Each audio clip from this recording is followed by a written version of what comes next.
चलिए बच्चों, आप सभी का बहुत बहुत स्वागत अभिनंदन है आज की इस ऑनलाइन क्लास में। और आज मैं गणित के 20 प्रश्नों को हल करना सिखाऊंगा, जो कि बिर्रा में जो अभी आयोजित हुआ था राज्य स्तरीय परीक्षा, नवोदय परीक्षा, उसी के गणित के प्रश्नों को बताने वाला हूँ।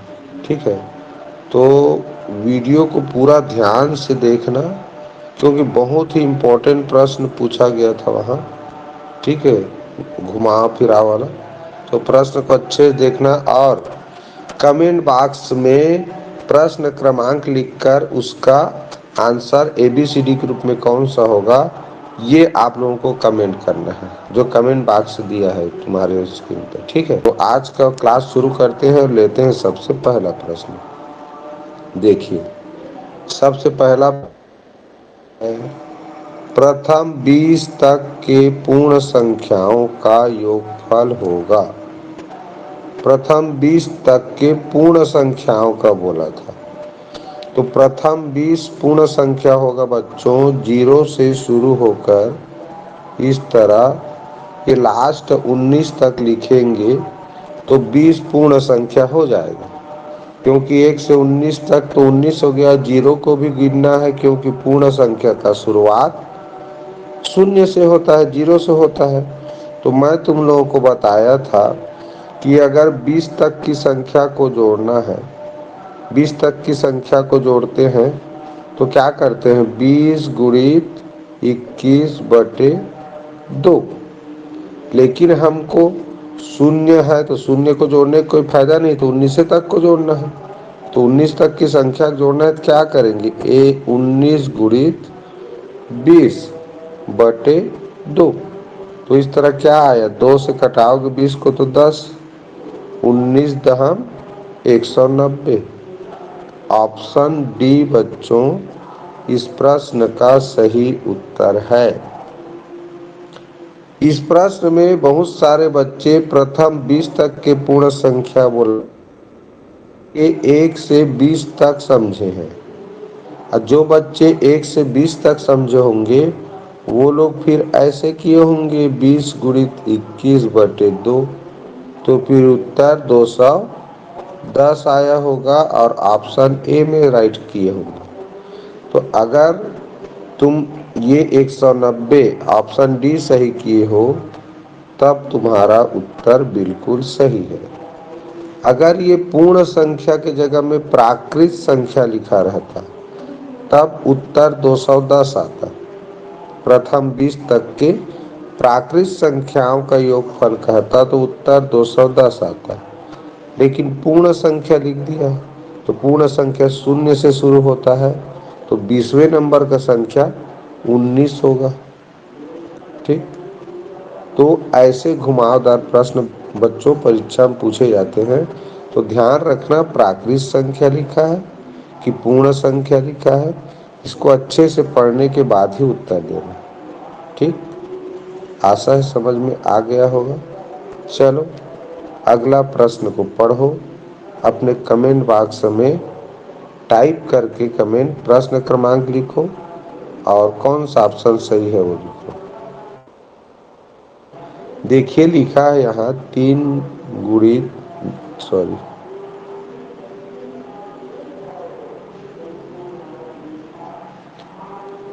देखिए लिखा है यहाँ 3 कोष्टक में 5 धन 7, फिर बराबर लिखा है गुणित 5 धन 3 गुणित 7। ये कैसे बना है बता दूं। देखो 3 का गुणा 5 से हुआ है, फिर धन चिन्ह है तो धन चिन्ह, उसके बाद 3 का गुणा 7 से हुआ है। इसके 4 ऑप्शन दिए हैं, साहचर्य नियम, क्रम विनिमय नियम, बंटन नियम, समवर्ग नियम। तो इस प्रश्न का सही उत्तर है बच्चों बंटन नियम। इसे क्या कहते हैं, बंटन नियम कहते हैं। ठीक, कोई भी एक संख्या लिखा है,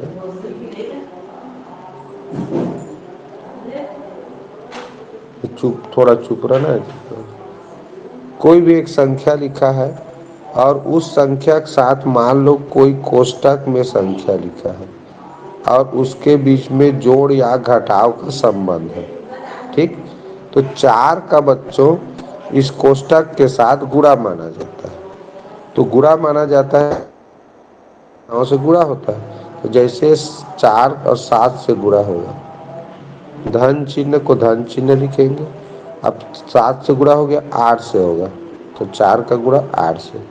इस तरह किसी संख्या का कोष्टक में लिखी हुई 2 या 2 से अधिक संख्याओं के साथ अलग अलग गुणा करके लिखते हैं ऐसे, तो ये कहलाता है बंटन नियम। ठीक, तो बंटन नियम का ये उदाहरण है। अब ये साहचर्य नियम क्या होता है, साहचर्य नियम को भी समझ लो।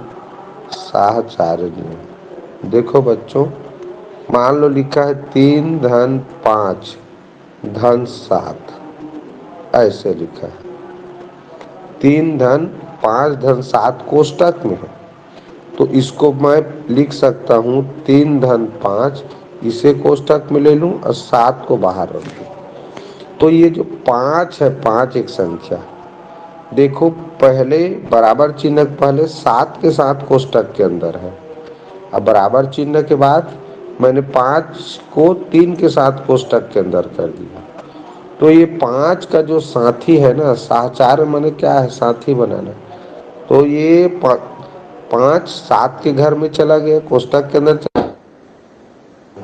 तो 5 को 7 के संग घर में रखो, कोष्टक में रखो, या 5 को 3 के साथ रखो, उत्तर उतना ही आएगा, उत्तर नहीं बदलेगा। देख लो 7 5 12 3 15, इसको हल करोगे तो भी आएगा, इसको भी 5 3 8 8 7 15। तो इस तरह बच्चों जोड़ वाला प्रश्न में, ये जोड़ वाला होना चाहिए ना, जोड़ वाला प्रश्न में ऐसे कोष्टक में कर दोगे। ठीक है, एक बार इसके साथ कोष्टक में और इसके साथ कोष्टक में ऐसा उदाहरण दिया रहे तो समझना योग साहचर्य का और नियम वहाँ लागू है। ठीक, इस तरह जब उदाहरण दिया रहे तो अब बचा तुम लोगों का, अब क्या बताना है, क्रम विनिमय का नियम। क्रम विनिमय का नियम क्या है, क्रम माने क्रम से अनियम यानी बदलना। तो क्रम विनिमय, क्रम को विनिमय कर देना, अदला बदली कर देना। विनिमय, विनिमय माने अदला बदली करना होता है। ठीक है, जैसे 5 धन 3, तो इसको मैं 3 धन 5 भी लिख सकता हूँ। तो पहले नंबर पे जो संख्या लिखा था वो देखो, वो दूसरे नंबर पे चला गया, और दूसरे नंबर पे जो संख्या लिखा था वो पहले नंबर में आ गया, वही चाहेगा। 5 3 8 होगा, 3 5 भी 8 होगा। तो क्रम विनिमय का नियम बच्चों जोड़ना में लागू होता है और गुणा में भी लागू होता है। जैसे 3 गुणित 5 कहूँ या 5 गुणित 3 कहूँ, दोनों ही कंडीशन में उत्तर वही चाहेगा। तो क्रम विनिमय माने संख्याओं के क्रम को आगे पीछे करना, अदला बदली करना, आगे पीछे नहीं, अदला बदली, यानी जो पहला जगह में लिखा था वो दूसरा वाला आ गया, दूसरा जगह में पहला वाला चला गया, तो भी मान में अंतर नहीं आता। तो गुणा में भी देखो नहीं पता चलता, यानी अंतर नहीं आता मान में, 3 5 6 15 कहें या 5 3 15। तो गुणा और जोड़ ये दोनों में क्रम विनिमय का जो नियम है बच्चों ये लागू होता है, ये चीज याद रखना। तो क्रम विनिमय में क्रम चेंज करते हैं, पहले स्थान पर जो संख्या लिखा है दूसरे स्थान पर चला गया, दूसरे स्थान पर लिखा हुआ संख्या पहले स्थान पर आ गया, तो भी उसका मान में अंतर नहीं आ रहा है। तो इसको याद रखना रहता है, जोड़ और गुणा दो ही संक्रिया में क्रम विनिमय का नियम लागू होता है। तो साहचर्य जान गए, क्रम विनिमय जान गए। इस संवरक नियम क्या होता है, संवरक नियम मतलब जो उसमें कोई बदलाव ना हो। तो ये इसमें बहुत सारा होता है संवरक नियम में। इसे संवरक नियम का एक दो ठो बता देता हूँ। जोड़ का संवरक नियम, जोड़ में संवरक नियम बता रहा हूँ।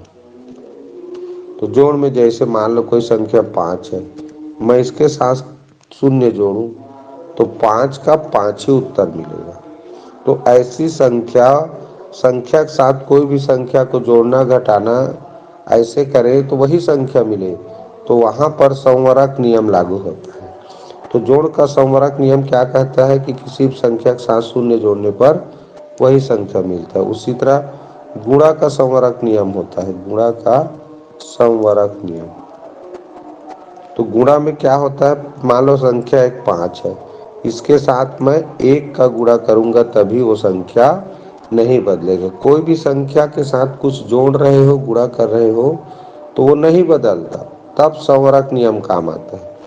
तो 5 के साथ 1 का गुणा करें तो 5 5 ही रहता है। तो गुणा में 1 का करेंगे तभी संवरक नियम लागू होगा, जोड़ में शून्य जोड़ेंगे तब होगा। अब याद रखना, संवरक नियम घटाव और भाग में काम नहीं आएगा। ठीक, घटाव और भाग में काम नहीं आएगा। ठीक है, तो इसको याद रखना, दो जगह काम करता है। चलिए, तो ये समझ गए। इस तरह गुणा वाला दिया हो कोई संख्या किसी कोष्टक के साथ हो और अंदर में जोड़ का चिन्ह हो, ठीक, या घटाव का चिन्ह भी हो सकता है, तो इसी को हम ऐसे लिख सकते हैं। तो ये क्या है, बंटन नियम का उदाहरण है। चलिए, अब इससे संबंधित कोई प्रश्न आएगा तो बना सकते हो, अच्छे से याद कर लेना, नोट कर लेना कॉपी में। देखो क्या लिखा है, एक संख्या लिखा है 14 3 8 6 5। कहाँ पर कॉमा लगेगा, यहाँ लगेगा। ये हो गया 1,43,865 में से विभाज्य है कह रहे हैं। तो 3 4 8 से देखें, 3 4 8 से देखने के लिए पहले अंकों का योगफल, 3 का नियम क्या कहता है जी, अंकों का योगफल देखेंगे। तो 4 1 5, 5 3 8, 8 8 16, 16 6 22, 22 5 27। अंकों का योगफल 27 है, मतलब 3 से विभाजित हो जाएगा।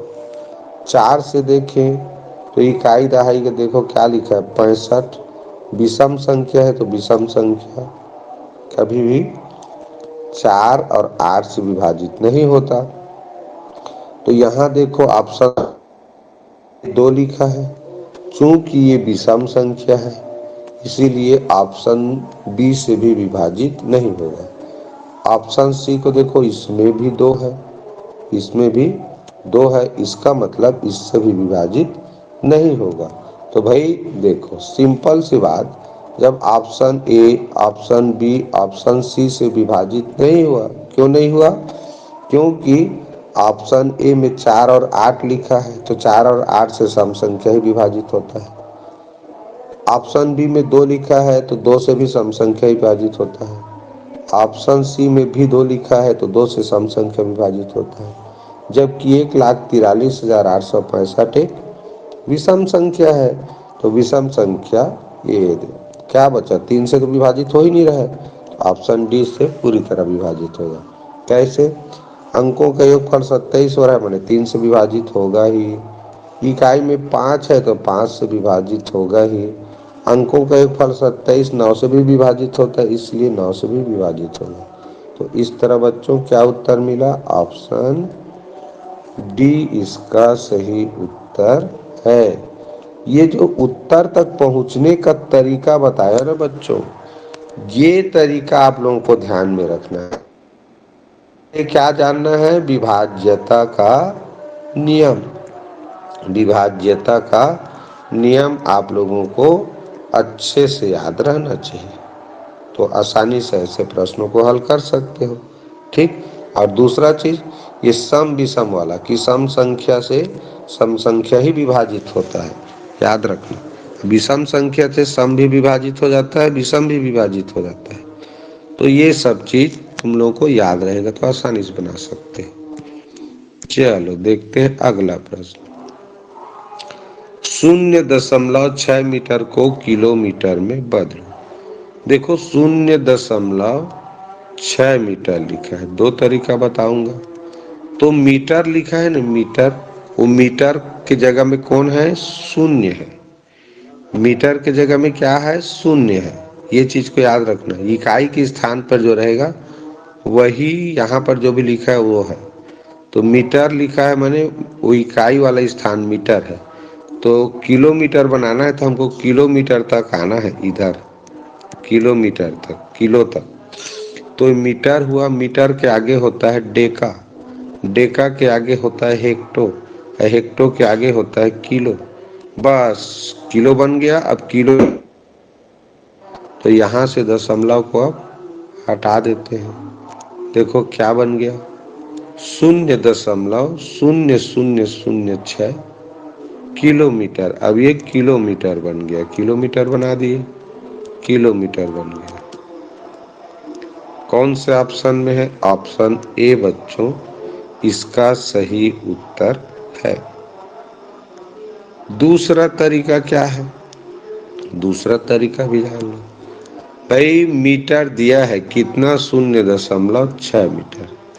किलोमीटर बनाते हैं तो किलो माने 1000 होता है, तो 1000 से भाग किया जाता है, 1000 से भाग करेंगे तो मीटर बन जाता है किलोमीटर। ठीक, तो अब देखो 1000 से भाग करेंगे तो इसमें 1000 में 3 जीरो है ना, तो ये जो दशमलव है वो 3 स्थान आगे आ जाएगा। तो देखो ऐसा लिखा है ऐसे। अब दशमलव यहाँ पर है, यहाँ पर, तो 3 स्थान इधर लाना है। तो 1 2 3, तो यहाँ लगेगा दशमलव, तो बाकी स्थान में जीरो आ गया है ना। तो कुल मिला के क्या बना? 0.0006। ये लिखा है, मीटर में लिखा है, उसको किलोमीटर बनाना है तो 1000 से क्या किया जाता है? भाग किया जाता है, तो फिर वो किलोमीटर बन जाता है। दूसरा तरीका क्या बताया? अगर तुमको स्केल याद है, स्केल याद है, मैंने जो बताया मापन का स्केल, तो भी आसानी से बना सकते हो भाई। ये 0.6, तो इकाई में लिखा है जीरो, यही मीटर के स्थान पे है। हमेशा इकाई का अंक वो मीटर है तो मीटर के स्थान पे रहेगा, और डेसीमीटर है तो इकाई को ही डेसीमीटर मानना है। तो बस वहीं से हमने क्या किया, मीटर के लिए जीरो लिखा, डेका के लिए, हेक्टो के लिए, किलो के लिए। किलो बनाना है तो किलो के बगल में जीरो दशमलव लगा दिए, वो वाला दशमलव हटा दिए, आ गया उत्तर किलोमीटर। ठीक, तो ये भी एक बेहतरीन तरीका है। आशा है समझ में आ गया होगा। चलो ये प्रश्न देखते हैं। देखो बच्चों लिखा है, दशमलव में लिखा है और दशमलव वाला भिन्न है। अब इसको हमको क्या करना है मैं बताया था। किसी का माइक ऑन है? प्लीज माइक बंद करो। कुछ पूछना हो तो पूछ सकते हो, नहीं पूछ सकते। कुछ चीज पूछना हो तो पूछ सकते हो, लेकिन गलती से माइक ऑन है तो बंद कर दो। और ध्यान से देखो, बहुत इंपॉर्टेंट प्रश्न है। ऐसे ही प्रश्न परीक्षा में अक्सर पूछे जाते हैं, तो आप लोग बहुत ध्यान से सुन देखिए। तो ये 45 नंबर का प्रश्न देखते हैं बच्चों। प्रश्न मैं यहाँ एक बार लिख चुका हूँ, अब तुम लोग को बताता हूँ क्या। तो ये दशमलव वाली संख्या का भिन्न है, और दशमलव वाली संख्या का भिन्न हो यानी भाग रूप में लिखा हो ना, तो पहला नियम कहता है दशमलव के बाद अंकों की संख्या समान करना है। सब में देखो, सब में देखो, हर में 3-3 अंक है दशमलव के बाद, और ऊपर 2-2 अंक है, तो समान करने के लिए 1-1 जीरो बढ़ाएंगे। ये अब देखो दशमलव के बाद अंश और हर दोनों में अंकों की संख्या समान हो गया, तो अब दशमलव को हटा के लिख सकते हैं। तो ऊपर से दशमलव हटाएंगे तो ये बनेगा 450, और नीचे से दशमलव हटाएंगे तो ये बनेगा 45। ऊपर से ये दशमलव हटाएंगे तो ये बनेगा 550, इसके नीचे से दशमलव हटाएंगे तो ये बनेगा 55, धन ऊपर बनेगा 650, और नीचे से हटाएंगे तो 65। अब दिख रहा है बच्चों, देखो 45 से कम 45, 45 से कम 45 और 45 दहम 450 होता है। ये भी 10 बार में 65 दहम 650। क्या मिला? 10। इसको भी हल किए 10, इसको भी हल किए 10, और सब के बीच में धन का चिन्ह है, तो 10 3 बार जोड़ेंगे क्या होगा? 30 होगा आंसर, जो कि ऑप्शन बी में दिया हुआ है। ठीक, तो ये तरीका है बच्चों। वास्तव में ये देख के यहाँ तक लिख डाले तो देख के पता चल रहा है ना भाई, 45 से भाग करेंगे तो 10 बार जाएगा, 45 से कम 45, 45 से कम 0, ऐसे ही सब है। ठीक, तो आशा है समझ में आ गया होगा, सरल प्रश्न था। चलो देखते हैं ये प्रश्न। एक दुकानदार एक टीवी को 4300 रुपये में खरीदा। दुकानदार ने अंकित मूल्य पर 200 रुपये की छूट देता है। दुकानदार टीवी को बेचता है तो उससे 150 रुपये का लाभ होता है। तो टीवी का अंकित, अब तुमको यहाँ अंकित मूल्य को समझने की जरूरत है। ये अंकित मूल्य में क्या क्या शामिल रहता है। तो अंकित मूल्य किसे कहते हैं ये पहले जान लो बच्चों। अंकित मूल्य जब भी हम सामान लेने जाते हैं तो देखना, चाहे वो आजकल कपड़ा लेने जाएं या किराने की दुकान जाएं, तो उसमें वो कितने का है वो लिखा रहता है। ठीक है, विशेषकर आजकल कपड़े दुकान की बात करो तो हम जब कपड़ा दुकान जाते हैं, कोई पेंट शर्ट ले रहे हैं मान लो, या कोई भी ड्रेस ले रहे हैं, तो उसमें 2000 रुपया उसका दाम लिखा है, तो वो दुकानदार उसको 2000 रुपये से कम में बेचता है ना, छूट देता है 10%, 15%, 20%। दुकान अलग अलग दुकान वाले अपना अपना नियम बनाए रहते हैं। तो उसमें जो दाम लिखा रहता है बच्चों कोई भी सामान में, वही कहलाता है अंकित मूल्य, यानी जो छपा मूल्य है, अंकित मूल्य है, उसको बोलते हैं अंकित मूल्य। ठीक, जो लिखा हुआ है। तो अंकित मूल्य बराबर होता क्या है ये जाना। तो अंकित मूल्य में क्या क्या शामिल रहता है? क्रय मूल्य यानी दुकानदार जो बेच रहा है वो कितना में खरीदा, वो उसमें लाभ को भी जोड़ा रहता है वो, और जो उसमें छूट देता है वो तीनों। तो ये तीनों चीजों को जोड़ेंगे, किसको किसको? क्रय मूल्य यानी कितना में खरीदा दुकानदार ने, कितना वो लाभ कमा रहा है, और कितना उस वस्तु में छूट दे रहा है, कम करके बेच रहा है। ये तीनों को जोड़ेंगे ना बच्चों तो मिलता है अंकित मूल्य। अब देखो तीनों चीज दिया है प्रश्न में। टीवी को दुकानदार ने 4300 रुपये में खरीदा माने क्रय मूल्य 4300 रुपये में खरीदा।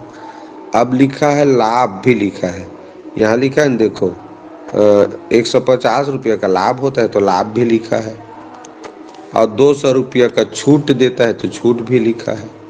तो ये तीनों मिला के ही बनता है अंकित मूल्य, और अंकित मूल्य पूछा है तो कितना होगा देखो रे भाई, 4300 हो गया और ये 150 और ये कितना हो गया 350, तो कुल मिला के हो जाएगा 4650 रुपये। यही अंकित मूल्य है जो कि ऑप्शन ए में दिया हुआ है। ठीक, तो याद रखो बच्चों, अंकित मूल्य जब भी पूछेगा ना तो उसमें कितना में खरीदा, कितना उसने लाभ कमाया और कितने रुपये का छूट दिया, तीनों को जोड़ोगे तो अंकित मूल्य मिलता है।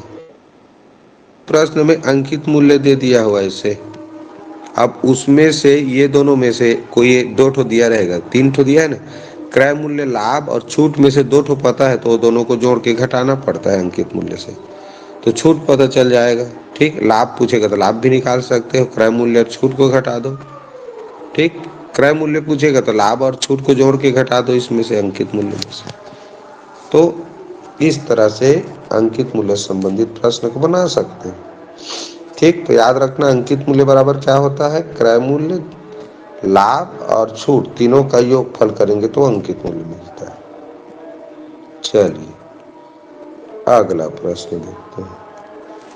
दो संख्याओं का अंतर 4 गुना उन संख्याओं के योगफल के बराबर है। यदि एक संख्या 25 है तो दूसरी संख्या ज्ञात करो। देखो इसका ना एक्स विधि भी होता है, लेकिन सबसे अच्छा तरीका है ऑप्शन विधि। अब देखो एक संख्या हमको पता है, एक संख्या क्या है 25 है, और दूसरा संख्या हमको पता नहीं है, दूसरा संख्या हमको पता नहीं है। और क्या क्या शर्त लिखा है, दो संख्याओं का अंतर का 4 गुना, दो संख्याओं के अंतर का 4 गुना। तो यहाँ पर जो आएगा मान लो जो भी संख्या, उनका अंतर यहाँ जो भी मिलेगा अंतर, तो अंतर का 4 गुना उन संख्याओं का योगफल। अब यहाँ पर मान और ये जो भी संख्या है उसको जोड़ेंगे तो योगफल ये अंतर और 4 गुना दोनों बराबर होगा। ठीक है ना, बराबर है, यानी अंतर के 4 गुने के ही बराबर होगा, ये भी उत्तर उतना ही आएगा।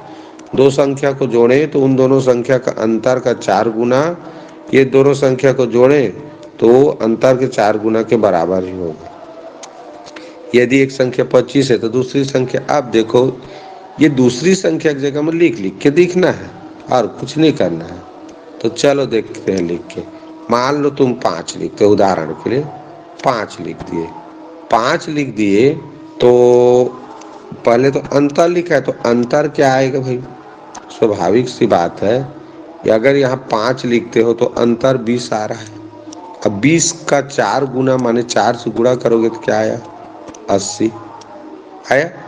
अब 5 लिखे हो तो यहाँ पर 5 लिखना पड़ेगा ना, दूसरा संख्या, तो उसको जोड़ो। अब 25 और 5 30, तो ये तो 80 नहीं आया ना।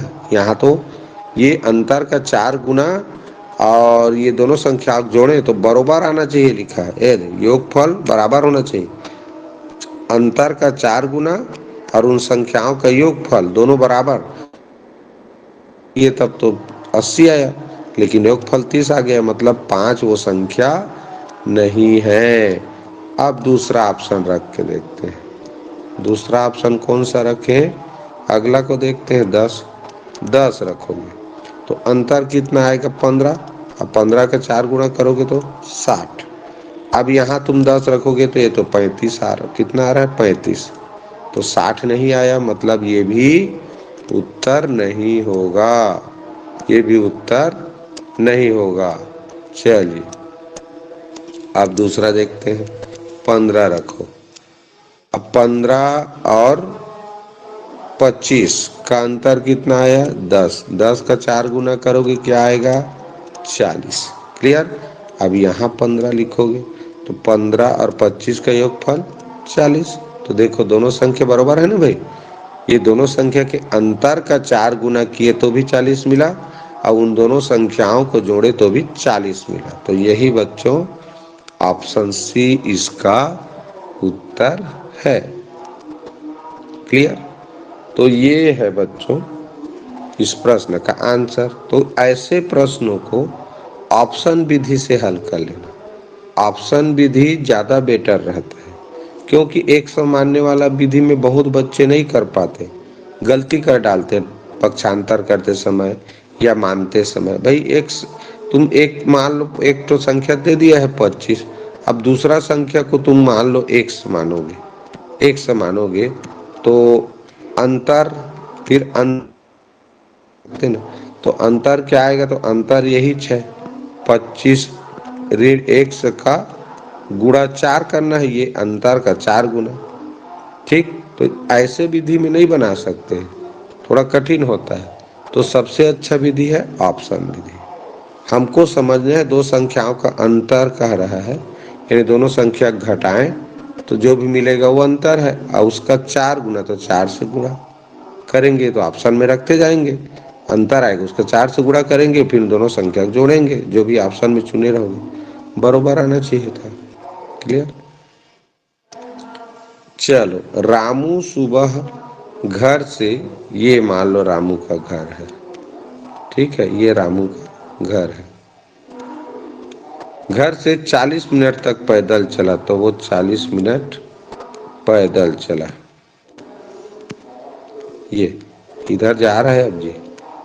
उसके बाद फिर 3 घंटा 35 मिनट ट्रेन से चला, 3 घंटा 35 मिनट किससे चला, ट्रेन से चला।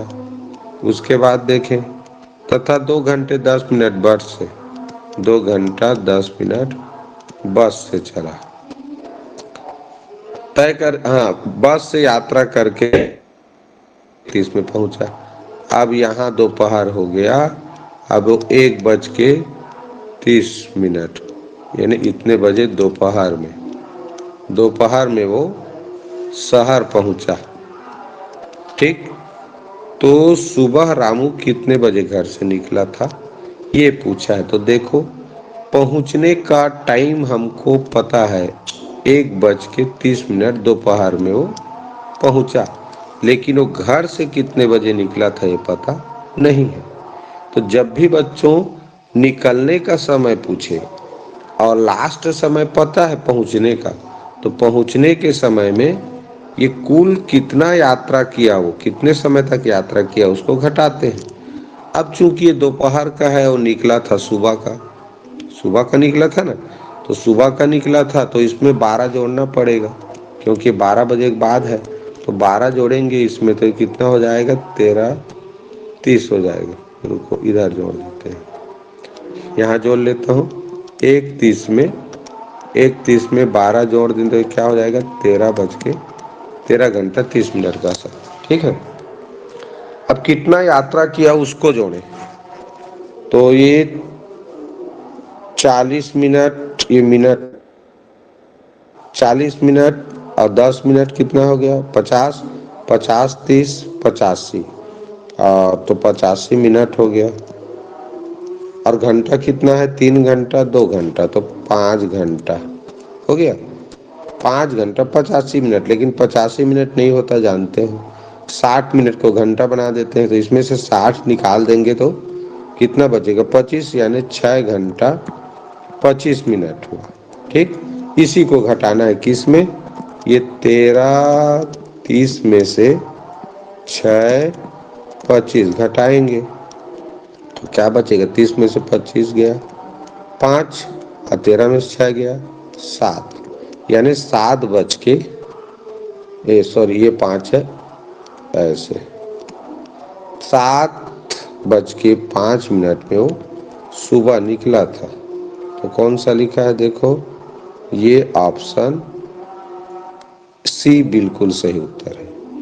अब इसमें देखो कंफ्यूजन वाला भी एक ऑप्शन दिया है, ऑप्शन डी में 7 बज के 5 मिनट तो लिखा है, लेकिन पीएम लिखा है। तो भैया दोपहर में पहुंचा था वो, तो निकला था सुबह। अब 1 बजे दोपहर में हम 6 घंटा 25 मिनट पीछे जाएंगे, तो वो सुबह दोपहर या शाम का थोड़ी रहेगा, तो ये शाम की बात है। ये 7 बज के 5 मिनट पीएम लिखा है, शाम को कहते हैं, जबकि वो दोपहर में पहुंचा है तो सुबह निकला था, तो एएम में निकला था। ऑप्शन सी इसका सही उत्तर है बच्चों। ठीक है, तो इस प्रश्न को हल करने के लिए सीधा सीधा क्या करोगे, मेन परीक्षा दिया रहेगा तो कितने बजे वो सुबह निकला था पूछ रहे, देखो सुबह दे दिया है तो एएम वाला सही हो गया, तो क्लियर था। तो जैसे ये दोपहर में पहुंचा, 12 बजे के बाद पहुंचा, तुरंत अंतिम समय में हमको क्या करना चाहिए, 12 जोड़ लेना चाहिए। कितना समय तक वो यात्रा किया उसको पहले जोड़ लो, 40 मिनट, 2 घंटा 10 मिनट और फिर 3 घंटा 35 मिनट, तो इसको हमने जोड़ के क्या लाया, ये 5 घंटा 85 मिनट। अब ये 85 मिनट कभी नहीं होता, 60 से ज्यादा हो तो उसको घंटा बनाते हैं, तो 85 में से 60 को घटा दिए तो क्या आया, 25 बचा। तो 1 घंटा को निकाल के 1 घंटा में जोड़ दिए तो 6 घंटा 25 मिनट बना। तो इतना घंटा वो यात्रा के समय को घटाए हैं इसमें से। ठीक है, तो उत्तर हमारा आया है क्या, ये 7 बज के 5 मिनट एएम। क्लियर बच्चों, चलिए प्रश्न 49 देखते हैं। 2500 के अभाज्य गुणनखंड हैं, और मेरे ख्याल से ये प्रश्न को हल करने का जो तरीका मैं समझाया हूँ अभी तक तुम लोगों को, उस तरीका से आसानी से हल हो जाता है। कैसे? देखो 2500, 2500 में देखो 2 जीरो है। कितना जीरो है? 2 जीरो है। तो 2 जीरो है तो 2 और 5 का 2 जोड़ा ढूंढना है। 2 जोड़ा ढूंढेंगे। अब बाकी बचेगा वो 25 होना चाहिए उसका गुणा। तो 2 और 5 का ये जोड़ा बन गया, 2 और 5 का ये जोड़ा बन गया। अब ये खत्म। बचा क्या? देखो 3 गुणित 5, तो 3 गुणित 5 तो 15 हो रहा है, तो ये 1500 आएगा। तो ये उत्तर नहीं हो सकता। इसका देखो 2 और 5 का जोड़ा बनाओ तो बचा 5, तो ये 2 और 5 का 2 जोड़ा बनाओ तो 10 गुणित 10 यानी 100 हो गया ना। बचा 5 तो ये 500 आएगा। ठीक, इस मतलब क्या होता है? सॉरी, 2 का घात 2 यानी 2 गुणित 2 हुआ। 5 का घात 4 यानी 5 को 4 बार लिख के गुणा करेंगे।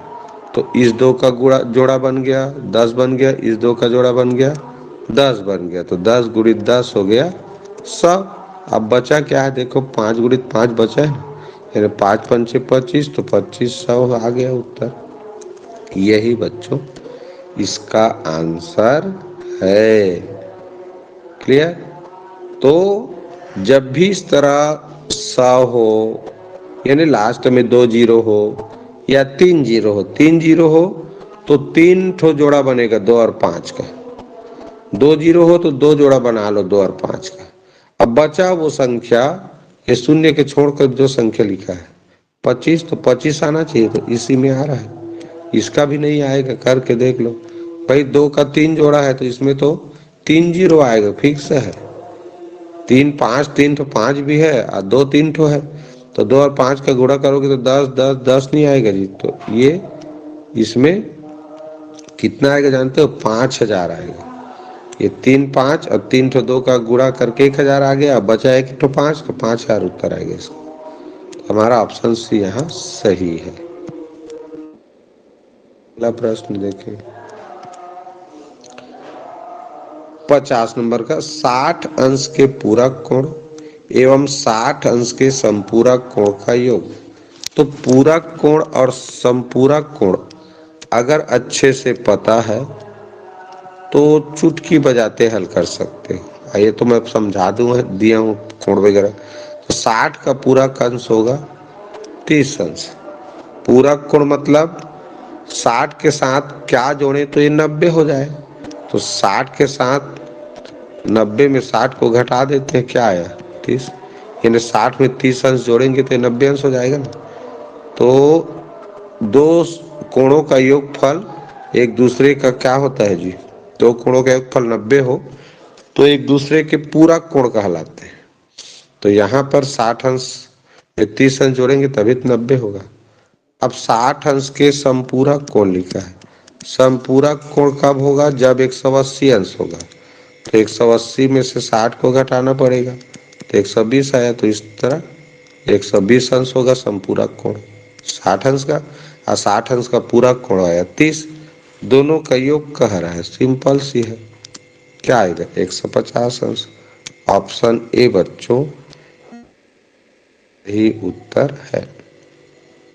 क्लियर? सिंपल सा। पूरक कोणों का योगफल बच्चों 90 होता है, याद रखना। जैसे 60 और 30, 60 अंश 30 अंश। 30 अंश का पूरक कोण 60 अंश होता है, 60 अंश का पूरक कोण 30 अंश होता है। ठीक। और दो कोणों को जोड़ने पर जब 180 अंश हो तो वे दोनों कोण आपस में समपूरक कोण कहलाते हैं। तो 60 में 120 जोड़े तो भी 180 होगा, 120 में 60 जोड़े तो भी 180 होगा। तो 120 अंश का संपूरक कोण 60 अंश है और 60 अंश का संपूरक कोण 120 अंश। जोड़ दिए 60 का पूरक 30 अंश, 60 का संपूरक कोण 120 अंश, जोड़ दिए तो 150 अंश आया। उत्तर ऑप्शन ए में दिया है।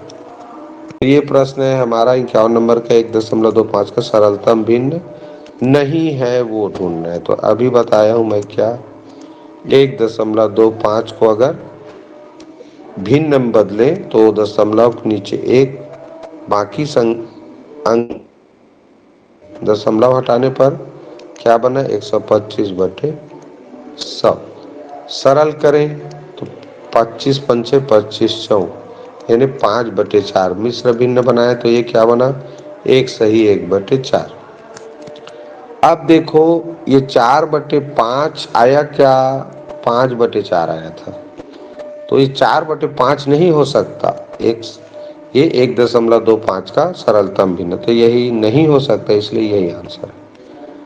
25/20 हो सकता है, कैसे, 125/100 को देखो 5 से भाग करें तो 5 दूनी 10, बचा 2, 25 बन गया, 5 पंचे 25, और ये 5 से 5 दूनी 10 और 5 शून्यम शून्य। तो 25/20 सरल रूप में लिखा जा सकता है। ये यहाँ पर लिखा हूँ, देखो 1 से 1/4 आया था, 5/4 भी आया था ना। तो 1.25 का सरलतम भिन्न बी भी है, सी भी है, डी भी है, लेकिन ए नहीं है, तो सरलतम भिन्न नहीं है पूछा था, तो ए इसका आंसर होगा। क्लियर। तो नहीं वाला में थोड़ा चूक होने का चांस रहता है, थोड़ा देख लेना, ठीक है। जो नहीं रहेगा वो उत्तर होगा। तो ये तीनों स्थिति बन रहा है, ये नहीं कभी नहीं आएगा 4/5। चलिए 52 नंबर का प्रश्न, 1 घन मीटर टंकी में पानी भरा है, उसमें 250 मिलीलीटर पानी की कितनी बोतलें भरी जा सकती है। तो यहाँ आप लोग कॉपी में नोट कर लेना बच्चों सभी, 1 घन मीटर बराबर होता है 1000 लीटर। इसको आप लोगों को याद रखना है। दूसरा चीज और याद रख लेना कॉपी में नोट करके कि 1000 घन सेंटीमीटर बराबर होता है 1 लीटर। ये दो चीज आप लोगों को याद रखना है कॉपी में। तो अगर एक घन मीटर आए तो जितना घन मीटर रहेगा उतना 1000 लीटर होगा। तो यहाँ 1 घन मीटर लिखा है, तो 1 घन मीटर बराबर होता है 1000 लीटर। 1 घन मीटर बराबर 1000 लीटर। अब चूंकि जो बोतल में भरना है उसको मिलीलीटर में भरना है, तो हमको 250 मिलीलीटर बोतल भरना है, तो इसी को हमको भाग करना है 250 मिलीलीटर से, क्योंकि हमारे पास 1000 लीटर जो पानी है वो है। कैसे में जाना, क्योंकि 1 घन मीटर टंकी में वो भरा है, तो 1 घन मीटर टंकी रहेगा तो उसमें 1000 लीटर पानी भराता है। तो 1000 लीटर पानी को हमको 250 मिलीलीटर वाला जो बॉटल है उसमें भरेंगे तो कितना तो बॉटल में भराएगा, तो ये भाग वाला प्रश्न है। तो 1000 लीटर को अगर मिलीलीटर बनाए तो जहाँ रहे हो मिलीलीटर बनाने के लिए 1000 से गुणा, तो 3 जीरो और बढ़ जाएगा, तो ये बन गया मिलीलीटर। अब इसी को हमको 250 से मिलीलीटर से भाग करना है जी। ऊपर नीचे दोनों मिलीलीटर बन गया तभी भाग कर सकते हैं। तो नीचे क्या बना, किसमें भर रहे हैं, मिलीलीटर में, ऊपर भी मिलीलीटर बनाना। अब देखो 1 जीरो 1 जीरो कट गया, 25 से देखो 25 से कम 25, 25 चौक 100, कितना तो जीरो बचा है, 3 जीरो, तो 3 जीरो आएगा ही, कितना आ गया 4000। तो 4000 बॉटल या बोतलें भरी जा सकती हैं, जो कि ऑप्शन ए में ली। ये थोड़ा सा कठिन प्रश्न है, थोड़ा नहीं, अगर तुम इसके बारे में नहीं जान रहे हो तो काफी कठिन प्रश्न है। तो इसको कॉपी में नोट कर लेना और याद रखना। नोट करने का मतलब दिमाग में नोट करना है, कॉपी में लिख के रखोगे भूल जाओगे तो देखोगे, ठीक है। ये याद रख के ही जाना, या बता दे रहा हूँ परीक्षा में बहुत काम आता है। जब भी घन मीटर में दिया हो लीटर बनाना है तो जितना, मान लो 3 घन मीटर लिखा है तो 3 घन मीटर का मतलब 3000 लीटर वो बन गया। अब लीटर को तुम मिलीलीटर में भी बदल सकते हो, सेंटीलीटर में भी बदल सकते हो, डेसीलीटर में भी बदल सकते हो, ठीक। तो ऐसे इसको याद रखना। और अगर सेंटीमीटर में दिया है, घन सेंटीमीटर में, याद रखना घन सेंटीमीटर, तो 1000 घन सेंटीमीटर बराबर 1 लीटर होता है। ये दोनों आपको याद रखना है, तो ऐसे प्रश्नों को हल कर सकते हैं। जब भी किसी बोतल में भरने वाला प्रश्न आएगा, समझना उसको उसी से भाग करना है वो जो ऊपर में पानी दिया है, समान होना चाहिए। वो लीटर है, नीचे मिलीलीटर में भरना है तो वो भी मिलीलीटर बना के ही भाग करेंगे। इस चीज का याद रखना। चलिए अब देखते हैं ये 53 नंबर का प्रश्न। 53 नंबर के प्रश्न को देखिए, यहाँ मैंने लिख लिया है। क्या करना है, इसको कुल मिला के सरल करना है, मान निकालना है। ठीक है, तो पहले बोडमास के नियम से कोष्टक हल होता है, जान रहे हैं। तो यहाँ कोष्टक में क्या है, 25/44 गुणित 11/5। और जब भिन्नों के बीच में गुणा हो तो अंश हर कट रहा हो तो कटाते हैं। देखो कट रहा है, 11 एकम 11, 11 चौक 44, ये भी कटेगा, 5 एकम 5, 5 पंचे 25। इस तरफ 5 एकम 5, ऊपर 5 बचा, नीचे 4, नीचे 4 बचा, तो क्या मिला 5/4। अब कोष्टक के बाहर देखो, इधर भाग का चिन्ह है, और फिर क्या लिखा है 33/15, इधर भी भाग का चिन्ह है, और यहाँ क्या लिखा है 11/5 और गुणित 3/2। अब इसे पहले भाग कर लेते हैं, तो ये 3/2 गुणित 11/5, तो भाग का चिन्ह क्या करते हैं, गुणा में बदल देते हैं। अब 5/4 हो जाता है 4/5, हो गया इस तरह। अब देखो यहाँ कुछ कटेगा, कटेगा क्या, नहीं कट रहा है। ठीक, तो 11 चौक 44, अब यहाँ देखिए ये कट रहा है। ठीक, 2 एकम 2, 2 दूनी 4, तो ऊपर क्या बचा, 11 तिया 33, 33 दूनी 66, तो 66 आया। ये 5 पंचे 25। अब इतना हल कर लिया, अब भाग 33/15 है, तो भाग के चिन्ह को फिर गुणा बनाते हैं, और 33/15 क्या हो जाएगा, 15/33 हो गया। अब देखो ऊपर नीचे कट रहा है, ये 33 एकम 33, 33 दूनी 66, 5 तिया 15, 5 पंचे 25, ऊपर क्या बचा 2 गुणित 3 यानी हो गया 6, नीचे क्या बचा 5 एकम 5। अब ये मिश्र भिन्न है, तो स्वाभाविक सी बात है 6 को 5 से भाग करोगे तो 5 एकम 5 बचा 1, 1 सही 1/5, जो कि ऑप्शन डी में दिया हुआ है। ठीक, तो यही इसका उत्तर है बच्चे। क्लियर। तो ऐसे प्रश्न जब आते हैं तो धीरज के साथ हल करना रहता है, शांत दिमाग से। पहले कोष्टक हल करें, भिन्नों का गुणा का नियम क्या कहता है, अंश हर कट रहा हो तो कटा देते हैं। इसीलिए हमने क्या किया, यहाँ 11 एकम 11, 11 चौक 44 ऐसे कटाया। अब 5 एकम 5, 5 पंचे 25, तो इस तरफ 5/4 मिला। अब पहले इसको हल कर लिए, उसके बाद इसको कर दिए, एक साथ कर दे तो भी आ जाता। ठीक, तो भाग को गुणा में बदले हैं बस। क्लियर हो गया। तो इस तरह से ये उत्तर हमको मिला, जो कि ऑप्शन डी में दिया हुआ है। ठीक है, चलिए आशा है समझ में आ गया होगा। अगला प्रश्न 54 नंबर, दो वर्गों की परिमिति क्रमशः 40 सेंटीमीटर तथा 0.232 मीटर है। उस वर्ग की परिमिति क्या होगी जिसका क्षेत्रफल इन दो वर्गों के क्षेत्रफलों के अंतर के बराबर है। अब देखो क्या करना है बता रहा हूं। प्रश्न क्या पूछा है, हमको वर्ग का परिमिति जानना है, लेकिन वो वर्ग परिमिति कैसा है जिसका क्षेत्रफल इन दो वर्गों, तो एक वर्ग क्या है भाई, देख लो।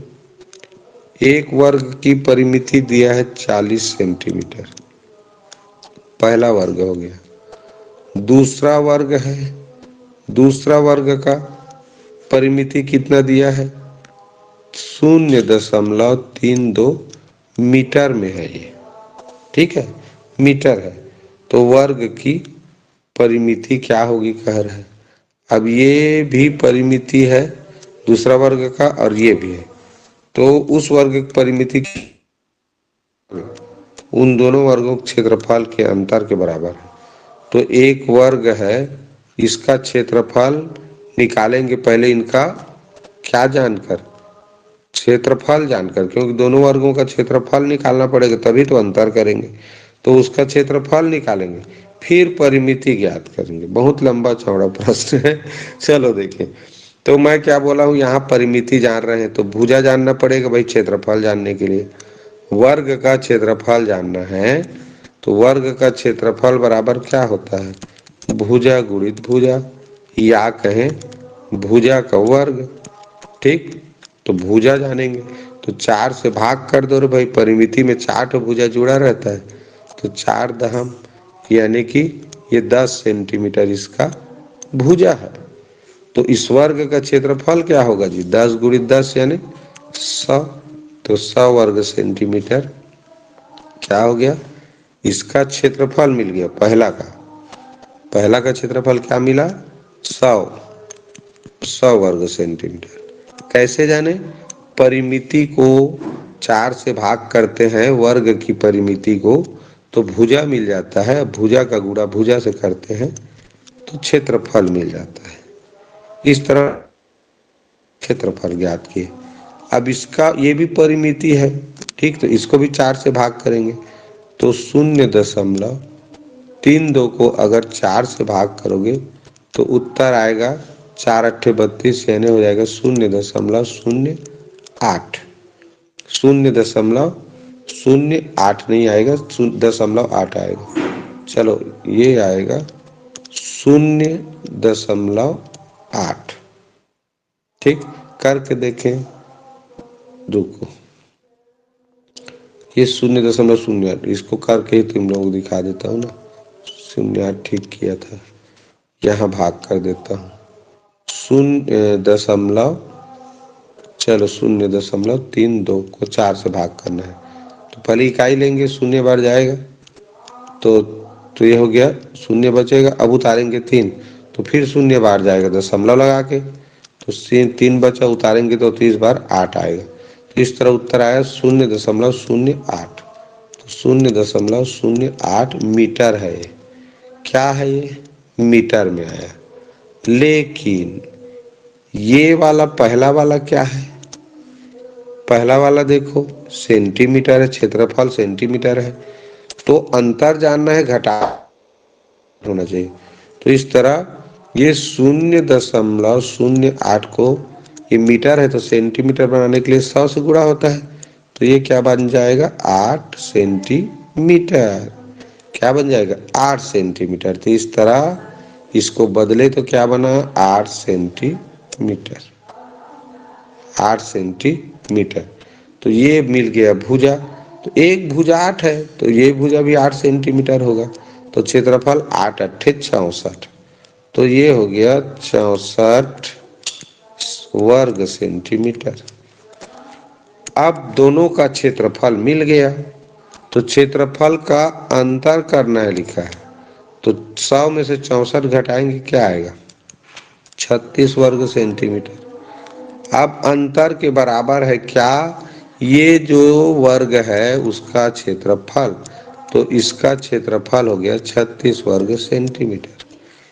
जिस वर्ग का हमको परिमिति जानना है तो इसका क्षेत्रफल है 36 वर्ग सेंटीमीटर। ये क्षेत्रफल, अरे माइक ऑन करके बैठे रहते हो, माइक बंद करो, डिस्टर्ब मत करो, कठिन प्रश्न में लगातार देखना रहता है। इस तरह जिस वर्ग का हमको परिमिति जानना है उसका क्षेत्रफल मिल गया 36 वर्ग सेंटीमीटर। तो वर्ग क्षेत्रफल मिला तो भुजा जानना पड़ेगा परिमिति जानने के लिए, तो इसका वर्गमूल निकालते हैं तो क्या आएगा, 6 छक्का 36 होता है तो 6 सेंटीमीटर इसका क्या है भुजा। तो परिमाप जानना है तो 6 का 4 से गुणा होगा, 6 चौक 24, 24 सेंटीमीटर होगा इसका परिमाप। ऑप्शन बी में दिया है। ये बच्चों काफी घुमावदार प्रश्न है, क्योंकि अरे माइक मत चालू करो कहता हूं तो। काफी घुमावदार प्रश्न है, वो इसलिए है कि देखो सबसे पहले तो हमको क्या करना पड़ा, परिमिति से भुजा जानना पड़ा। अब भुजा जान भी गए तो ये मीटर में दिया था तो इसको सेंटीमीटर में करना पड़ा। क्यों करना पड़ा भाई, आपस में घटाना है दोनों के क्षेत्रफल को, तो दोनों का क्षेत्रफल एक इकाई में रहेगा तभी घटाते बनता है। तो इसका 100 सेंटीमीटर आया क्षेत्रफल, अब इसका भुजा 0 गया तो उसको फिर सेंटीमीटर बनाए, फिर जाके क्षेत्रफल निकाले तो 64 वर्ग सेंटीमीटर आया। फिर दोनों वर्गों का क्षेत्रफलों का अंतर पूछा था तो अंतर के तो 3600 वर्ग सेंटीमीटर, 36 वर्ग सेंटीमीटर आया। अब अंतर बराबर क्या है, जो नया वर्ग है उसका क्षेत्रफल है वो। अब क्षेत्रफल का फिर भुजा जान गए तो इसका परिमाप निकाले यानी परिमित निकाले, तब जाके उत्तर आया। तो इस तरह से ये प्रश्न बनना था।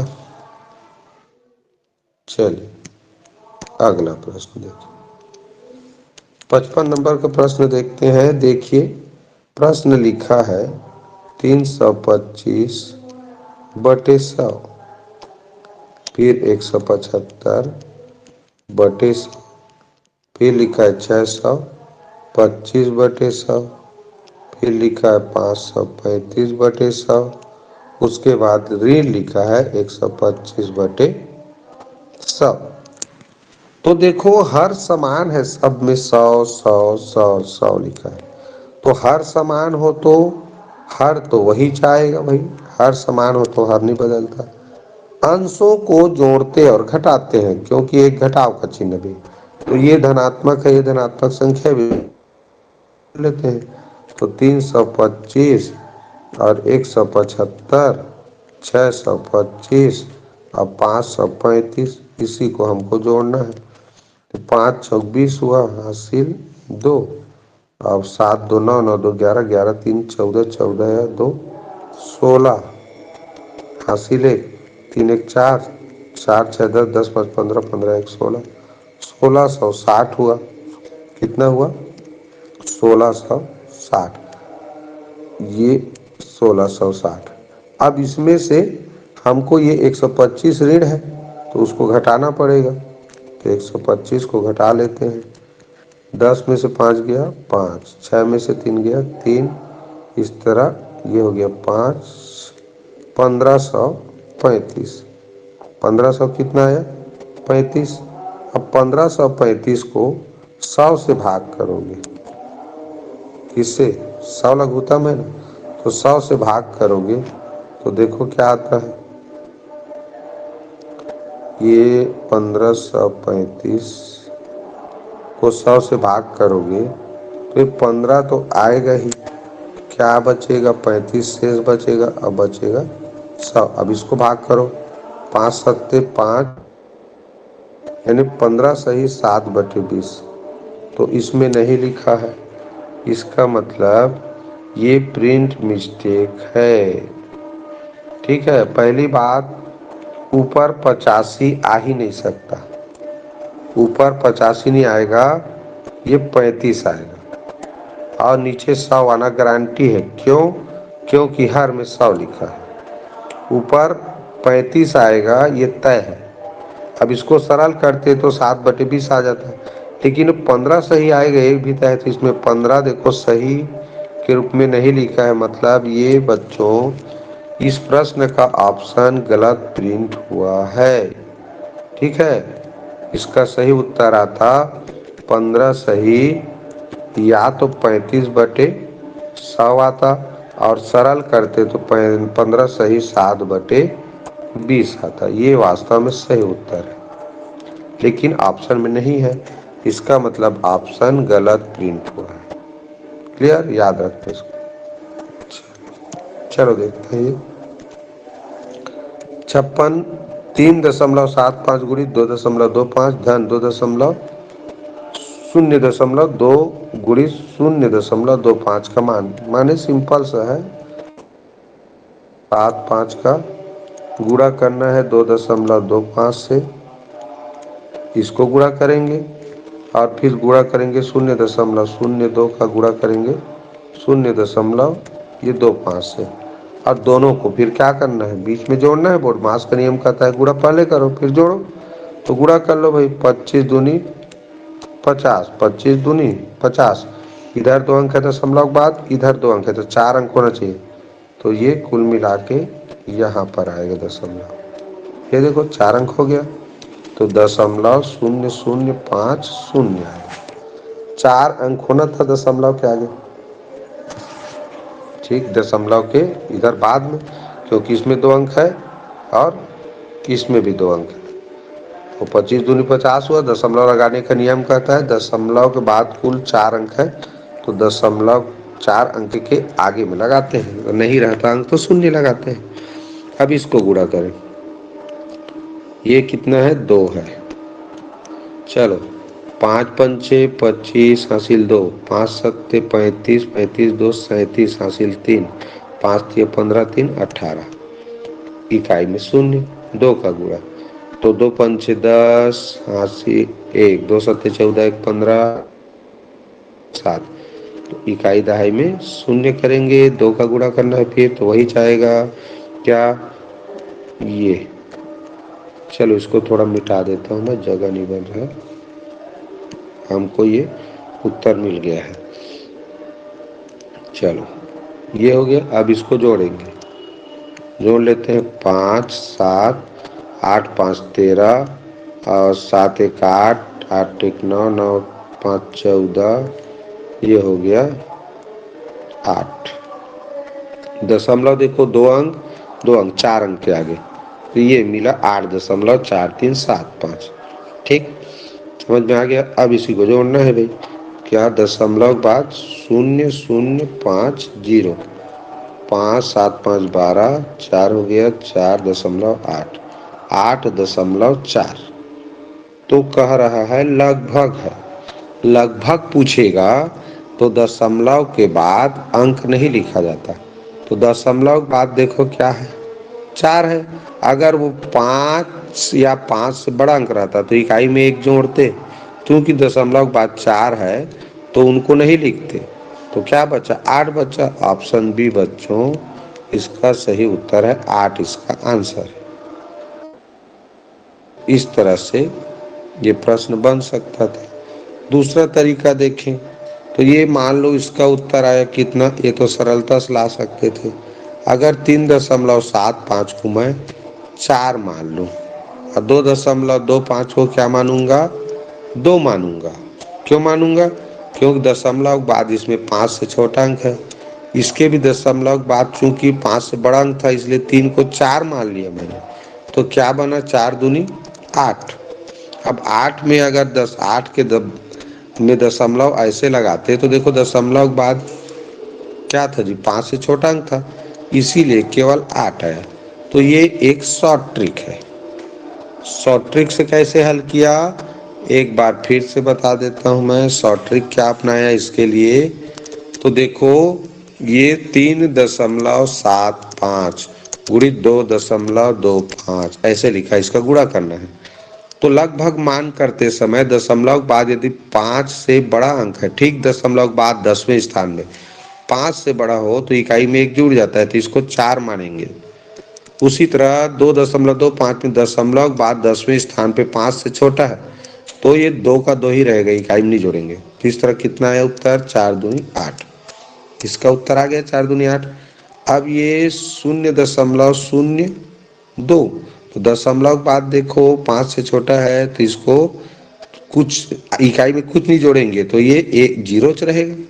अब यहाँ भी देखो 0.25 में 10वें स्थान पे 2 है, यानी 5 से छोटा है, तो इकाई में 0 है तो ये भी 0, तो 0 हो गया ना। तो क्या मिला, 8। ऑप्शन बी में दिया है। ये शॉर्ट ट्रिक तरीका है। अगुड़ा करते रहोगे तो ढेर टाइम लगा, देखो अभी किए हैं। चलो 57 नंबर का प्रश्न, ये देखो लिखा हुआ है गुणा के रूप में और यहाँ भाग दिया है। तो इसका बेहतरीन तरीका बता रहा हूँ बच्चों तुम लोगों को, बहुत सरल तरीका है, पूरा गुणा भाग नहीं करना पड़ता। देखो क्या लिखा है, 178.475 को भाग करना है किससे, 14.75 से। ठीक, अब देखो भाग वाला प्रश्न में क्या बताया हूं मैं, दशमलव बाद अंकों की संख्या एक बराबर होना चाहिए। तो ऊपर 178.475 में 3 अंक है, 14.75 में दशमलव बाद 2 ही अंक है, तो एक अंक और करेंगे तो ये हो जाएगा बराबर, दशमलव बाद 3 अंक बराबर हो गए। अब दशमलव को हटा दो, अब भाग करेंगे। अब भाग करना भी नहीं है, बता रहा हूँ कैसे उत्तर आता है। तो 178,475 ये संख्या बन गया दशमलव हटाने के बाद। ये क्या बना, 750। अब देखो उत्तर क्या आना है, निश्चित है ना इसमें, इस सब में देखो 1 2 1 1 2 1 1 2 1 लिखा है, तो उत्तर का जो अंक है वो निश्चित रहता है। दशमलव कितने बाद अंकों के बाद लगेगी यही जानना है। तो देखो 5 अंकों की संख्या, तो पहले 5 अंक उतारेंगे ना, तो ये 5 अंक कितना है, 17,847। ये है 14,750, तो एक बार तो भाग चला जाएगा ना, तो यहाँ पर 1 2 1 आएगा, ये निश्चित है भागफल। दशमलव कहाँ लगेगा, तो शुरू में हम इतना उतारेंगे 5 अंक, दूसरे बार में ये 5 को उतारेंगे, तो 2 बार उतारने के लिए हमारे पास अंक है। इसका मतलब दशमलव 2 अंकों के बाद ही लगेगा, तो 12.1 जो लिखा है ऑप्शन सी, यही इसका उत्तर है। भाग वाग नहीं करना है, ये जानना है कि दशमलव कहाँ पर लगेगा। तो दशमलव कैसे जानते हैं, पहले अंकों को समान कर लो, दशमलव बाद अंकों को समान कर लो, करने के बाद ऐसे ना लिख लो। तो ये 5 अंक को देखो, इसका 5 अंक भाग जा रहा है, चला जा रहा है तो ठीक है, नहीं तो 6 अंक उतारते, तो 5 अंक इस 5 अंक से भाग गया, तो उसमें एक लाइन खींचे, बचा कितना अंक, उसको एक एक बार उतारते हैं एक अंक को।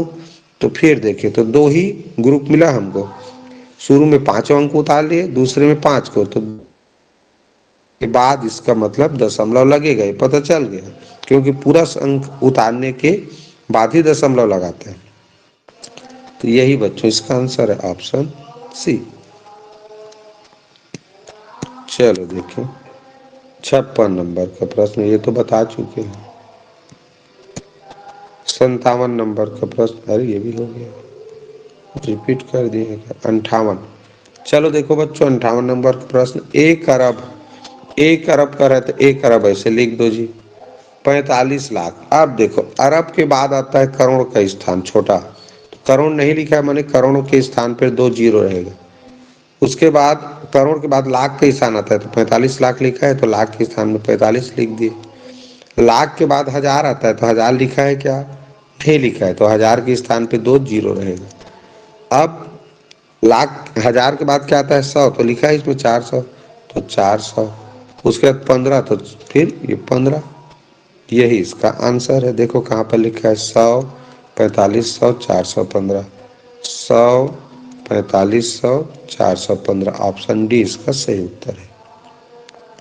ठीक, तो ये तुम देख के भी जान सकते हो कि 1 अरब, तो 1 अरब किस में लिखा है, तो इसमें देखें इकाई दस लाख, तो लाख की जगह में 1 लिखा है, तो 1 लाख पढ़ेंगे, 1 अरब थोड़ी पढ़ेंगे।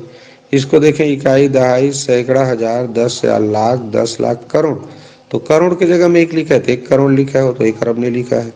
इसको देखें इकाई दहाई सैकड़ा हजार 10,000 लाख 10 लाख करोड़ 10 करोड़, ये तो 10 करोड़ लिखा है, 1 अरब नहीं लिखा है, तो बचा वही उत्तर है जी। क्लियर।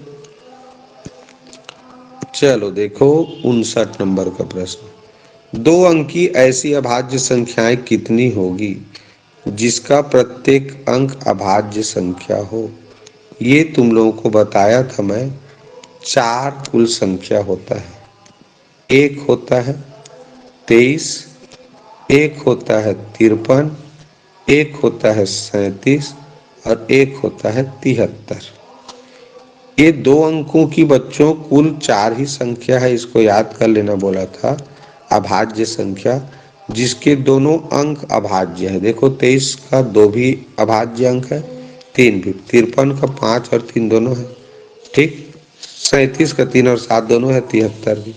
तो कुल 2 अंकों की 4 ही अभाज्य संख्या है जिसके दोनों अंक भी अभाज्य संख्या, ठीक।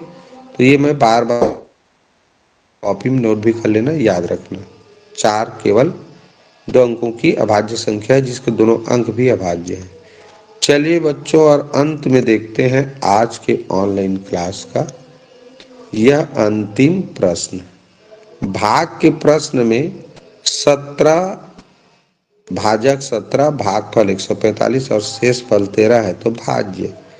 तो ये तो मेरे ख्याल से सब लोग जानते होंगे कि भाजक गुणित भागफल होता है और दोनों का गुणा कर लेने के बाद शेष फल को जोड़ देते हैं, तब जाके हमको भाज्य मिल जाता है। तो चलो रे भाई, ये 145 तो भागफल है और भाजक कितना है 17। मैं उल्टा कर दिया हूँ, याद रखना। भागफल का गुणा भाजक से करो या भाजक का भागफल से, उत्तर उतना ही आना है। तो भागफल का गुणा भाजक से कर दिया और फिर जोड़ेंगे किसको, शेषफल 13 को। 17 पचे 85 हासिल 8, 17 चौक 68, 68 8 होता है 76 हासिल 7, 17 एकम 17, 17 7 होता है कितना 24। अब 13 को जोड़ना है तो 5 3 8 6 1 7 78 ऑप्शन बी में दिया है। तो ये सरल प्रश्न था। जान रहे हो भाजक भागफल और शेष फल दिया हो तो भाज्य पूछ रहे हैं तो भाजक भागफल का गुणा करते हैं, शेष फल को जोड़ देते हैं, आ जाता है भाज्य। क्लियर बच्चों? तो ये वाला वीडियो यहीं विराम देते हैं।